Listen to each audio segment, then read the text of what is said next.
রমজান শব্দ থেকে রমজান, দহন করা, জ্বালিয়ে পুড়িয়ে ছাই করে দেয়।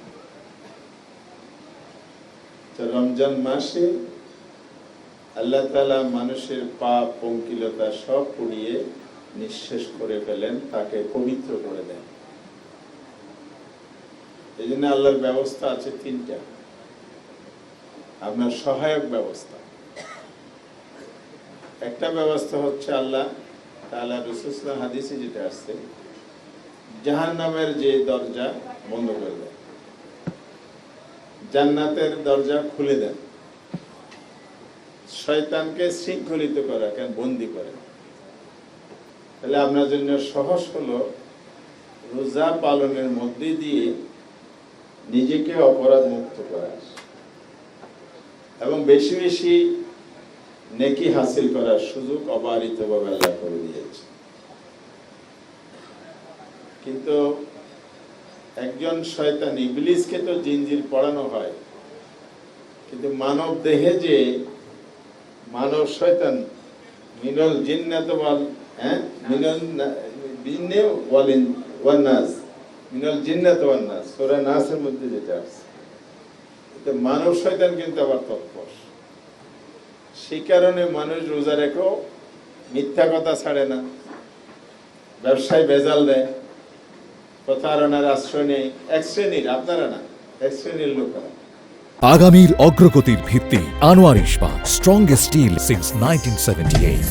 খুনকার কি হয়, হয় কি না?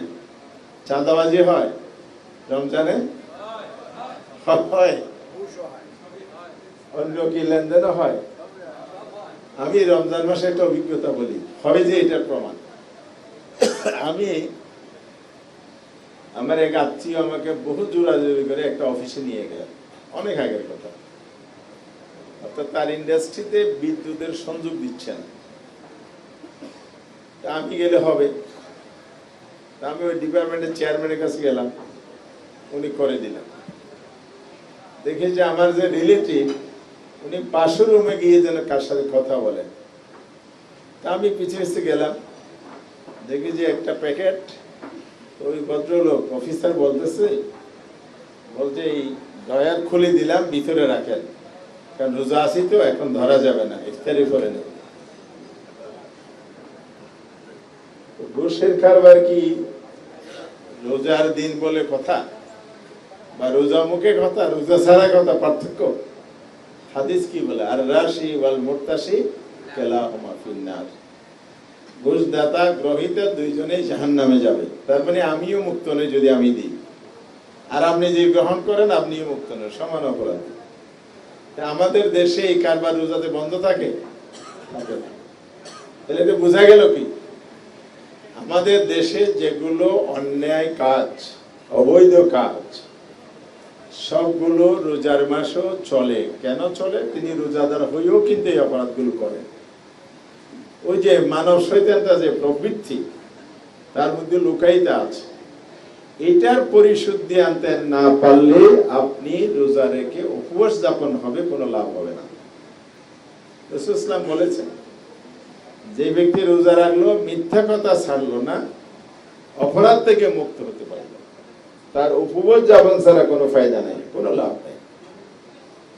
রাসূল ইসলাম আমার অভিশাপ দিয়েছে, বলে যে ওর নাক মাটিতে মিশে যাক, যে রমজান মাস পেয়েও নিজেকে অপরাধ মুক্ত করতে পারে নাই।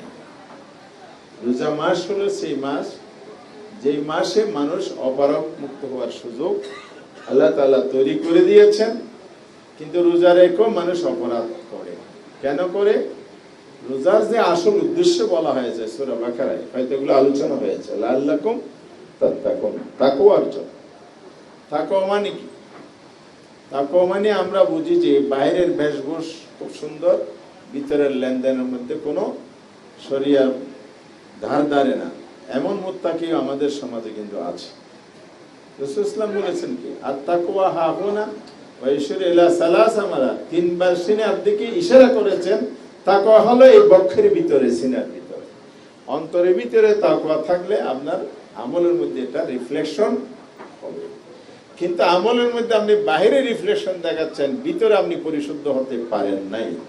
তাহলে বাহ্যিক লৌকিকতা হবে, কিন্তু প্রকৃত আত্মসংযম, আত্মশুদ্ধি, তাকওয়া অর্জন হবে না। তো রোজা কেন এসেছে? লোক দেখানোর জন্য এসেছে? নো। রোজা দিয়ে লোক দেখানো হতো, ওই যে ইফতারিটা সামনে আছে, আস্তে করে প্যাকেটটা নিয়ে বাথরুম নিয়ে অথবা আড়ালে গিয়ে খাইতে পারতেন না? পারতেন কিনা? বদ্ধতারে মানুষ পানাহার আরো যত আল্লাহর বৈধ হালাল জিনিসও কিন্তু রোজায় নিষিদ্ধ, কিন্তু আল্লাহর আদেশ বলে দিনের বেলা এটাকে নিজের জন্য নিষিদ্ধ করে নিয়েছেন, এটা রোজার বিধান। তাহলে এটাকে মানুষকে দেখানোর জন্য না, রোজা এমন একটি খালেস ইবাদত যেটাকে মধ্যে আল্লাহর জন্য মানুষ রাখে। এই জন্য আল্লাহ বলেছে আসসামু লি ওয়া আনা আজাযু বলে আও বুঝে যাবে, রোজা আমার জন্য রাখে, আমি নিজের হাতে বদলা দেব। সুবহানাল্লাহ। অত আমি নিজে রোজাদারের বদলা। তাহলে এত মর্যাদা দিয়েছেন কেন? এখানে ইখলাসের সুযোগটা বেশি। রোজা লোক দেখানোর কাজ নয়, এটা মানুষ আল্লাহকে খুশি করার জন্য রাখে। হাদিসে এটাও বলেছে মান সামা ঈমানান ওয়া ইহতিসাবা গুফিরা লাহু মা তাকাদ্দামা মিন যামবি, যে ঈমানের সাথে আল্লাহকে খুশি করার জন্য নিছক আল্লাহর ওয়াস্তে রোজা রাখে, তার অতীতের সমস্ত গুনাহ আল্লাহ মাফ করে দেন। তাহলে রোজা আপনাকে নিষ্পাপ করে দেওয়ার একটা সুযোগ এখানে আছে।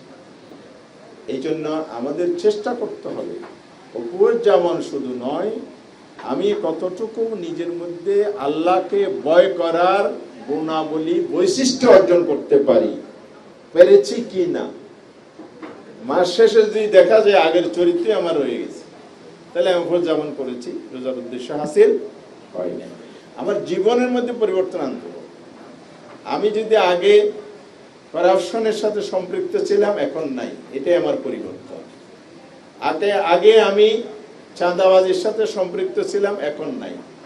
আমি আগে দুর্নীতি, চাঁদাবাজি, সন্ত্রাসী কার্যক্রম, ভেজাল দেয়া, ফাঁকি দেয়া, প্রতারণা দেয়া, মিথ্যা বলা, যত অসৎ কর্ম আছে তার কিছু না কিছু আমার মধ্যে থাকতে পারে, কিন্তু রোজা রাখার পরে আমি তাকওয়ার গুণ অর্জন করেছি, মানে রোজার মধ্য দিয়ে সব মুছে ফেললাম।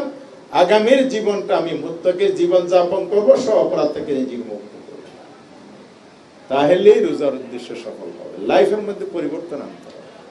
রমজান মাসে মসজিদে জায়গা হয় বলেন, রোজার পরে সব হাওয়া হয়ে যায়। প্রথম রমজানে যে এরকম ভিড় হয়, 5 দিন 10 দিন যাওয়ার পরে আবার এটা কমে যায়। এগুলো কেন হয়? এই যে আমরা যে শুরু করলাম একটা অনুভূতি দিয়ে, এটা ধারাবাহিকতা নাই। তাহলে আপনাকে অবশ্যই আমলের ধারাবাহিকতা রক্ষা করতে হবে 12 মাসের জন্য। রমজান 1 মাস কিন্তু অনুশীলন, ট্রেনিং।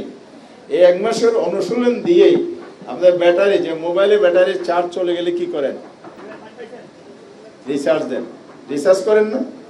প্রতি বছর কিন্তু রমজান রিচার্জেবল ব্যাটারির মতো। আপনি 1 মাস চার্জ দিবেন, 11 মাস কথা বলবেন, এই তো কথা। তা আমার রমজান মাসটা যেমন সুন্দর, বাকি 11 মাস এরকম সুন্দর হলেই রোজা পালনের উদ্দেশ্য সফল হবে, নাইলে হবে না। রমজান মাসে আল্লাহ তাআলা অত্যন্ত মর্যাদাপূর্ণ করেছেন, মর্যাদাপূর্ণ করেছেন। কিরকম মর্যাদাপূর্ণ? রমজান মাসকে যে গুনাহ মাফ করে দিবেন বলেছেন, ফরজ কাজের 70 গুণ বাড়িয়ে দিবেন যা যা বলছেন কিনা। একটি ফরজ কত গুণ? 70টা ফরজ। নফল করেছেন, ফরজের মর্যাদা আল্লাহ দিয়েছেন। তাহলে এরকম মর্যাদা রমজান কেন দেয়া হলো? রমজানের মর্যাদার কারণটা কি রোজা পালন? বুঝতে হবে।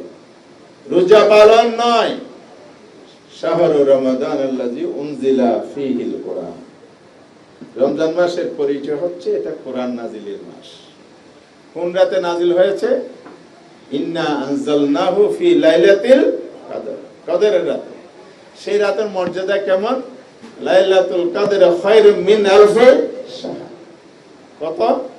1000 মাসের চাইতে একটি রাতের মর্যাদা দিয়েছে। সুবহানাল্লাহ, কত তো মর্যাদাটা কিসের? এই রাতে, কদরের রাতে। এত মর্যাদা কেন? কোরআন নাজিলের রাত। রমজান মাস এত মর্যাদা কেন?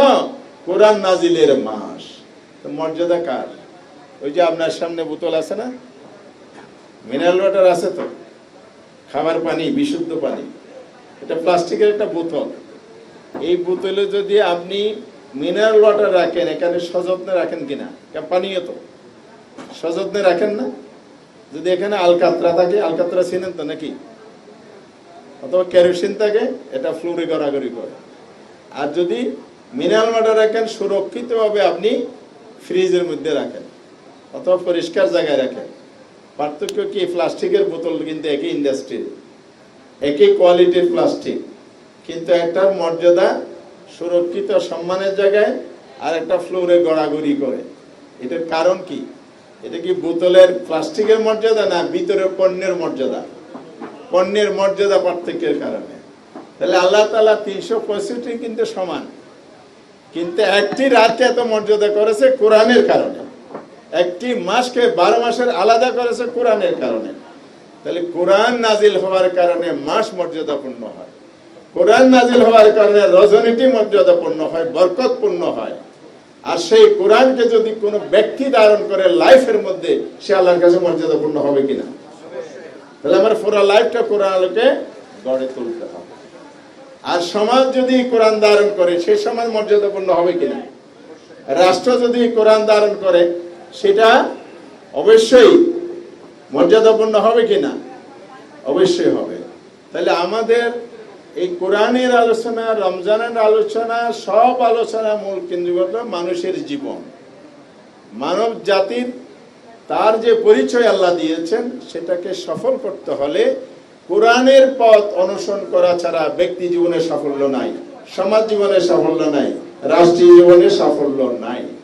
যেই ব্যক্তি কোরআনকে ফলো করবে, কোরআনের আদেশের বিরুদ্ধে গিয়ে তার দ্বারা কি রাষ্ট্রের সম্পদ খেয়ানত করার সুযোগ আছে? নাই। এই জন্য আমরা বলছি কি, দুর্নীতিমুক্ত বাংলাদেশ, ইনসাফের বাংলাদেশ, বৈষম্যমুক্ত বাংলাদেশ। এই বক্তব্য নিয়েই তো আমরা আপনাদের সামনে এসেছিলাম, আসি নাই? কিন্তু সেই জায়গায় আমরা যেটা আশা করেছিলাম, সেটার প্রতিফলন কি পুরোপুরি হয়েছে? কেন হয়নি? সেখানেও তাকওয়ার অভাব। ইঞ্জিনিয়ারিং কারা করে? যার কাছে আল্লাহর কাছে জবাবদিহিতার হয় নাই। যদি ইঞ্জিনিয়ারিং করার সময়, সিল মারার সময়, জালবুট দেওয়ার সময়, অথবা রেজাল্ট পরিবর্তনের সময় মনে করতো ইন্না ইলাইনা ইয়াবাহুম ওয়া ইন্না আলাইনা হিসাবাহুম, আমাকে আল্লাহর কাছে জবাবদিহি করতে হবে, ফিরে যেতে হবে, হিসাব দিতে হবে। এই লালনটা যদি জীবনের সকল ক্ষেত্রে আমরা রাখতে পারি, তাহলে ইনশাআল্লাহ আমাদের সমাজ সোনালী সমাজ হবে কিনা বলেন? হবে ইনশাআল্লাহ। শেষ দিকে আমি আসতে চাই, মানুষের জীবনে আল্লাহ তাআলা ইবাদত গুলো দিয়েছেন, নামাজ, রোজা, এগুলো মৌলিক ইবাদত। এই যে যাকাতের আলোচনা আমি ঢোকার সময় শুনলাম, এটা কি মৌলিক ইবাদত অন্তর্ভুক্ত নয়? নামাজ যদি আপনি না পড়েন, গুনাহ হবে কিনা? হবে। যাকাত না দিলে সওয়াব হবে? হবে কিনা? সাহাবে নেসাবকে অবশ্যই যাকাত আদায় করতে হবে। নামাজ না পড়লে যেমন গুনাহ, যাকাত আদায়ও না করলে গুনাহ। আবু বকর রাদিয়াল্লাহু আনহু যুদ্ধ ঘোষণা করে দিয়েছে। আল্লাহ রাসূলের সময় যারা একটা উটের রশি যাকাত দিয়েছেন, সে যদি ইনকার করে, তার বিরুদ্ধে যুদ্ধ হবে।